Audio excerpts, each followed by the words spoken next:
Guys আসসালামু আলাইকুম। তো ভিডিও দেখে বুঝতে পারছেন আমি এখানে রান্নাবান্নার নিয়ে ভিডিও নিয়ে আসলাম। তো প্রথমে আমি চুলায় ভাতের পাতিল দিলাম, এরপর তরকারির পাতিল দিলাম। তরকারি পাতিল গরম হওয়ার পরে এখানে আমি তেল দিব। তেল দেওয়ার পরে এখানে আমি কুচি করা পেঁয়াজ দিব। কুচি করা পেঁয়াজ দিয়ে এখানে পেঁয়াজগুলা লাল করে ভেজে নিব। ভেজে নেওয়ার পর লবণ দিব, এরপর জিরে গুঁড়া দিব, এরপর মরিচের গুঁড়া দিব, হলুদের গুঁড়া দিব, গরম মশলার গুঁড়া দিব, এরপর রসুন বাটা দিব।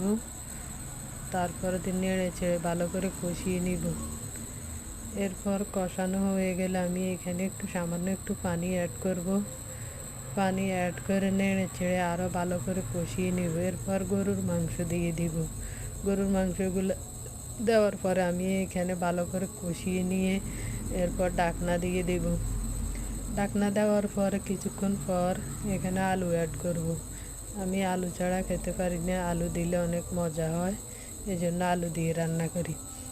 আমার পাতিলের অবস্থা দেখেন, মনে হয় মাটির চুলায় রান্না করতেছি। গ্যাসের চুলায় এত পরিমাণ কালি উঠে। তো এরপর যাই হোক, এরপর আদা দিয়ে দিলাম, দিয়ে আবার পানি দিলাম।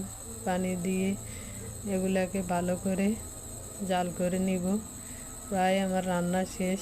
এবার পাতিলটা বদলাইয়ে অন্য পাতিলে ঢেলে নিব। অন্য পাতিলে ঢেলে নিয়ে এখন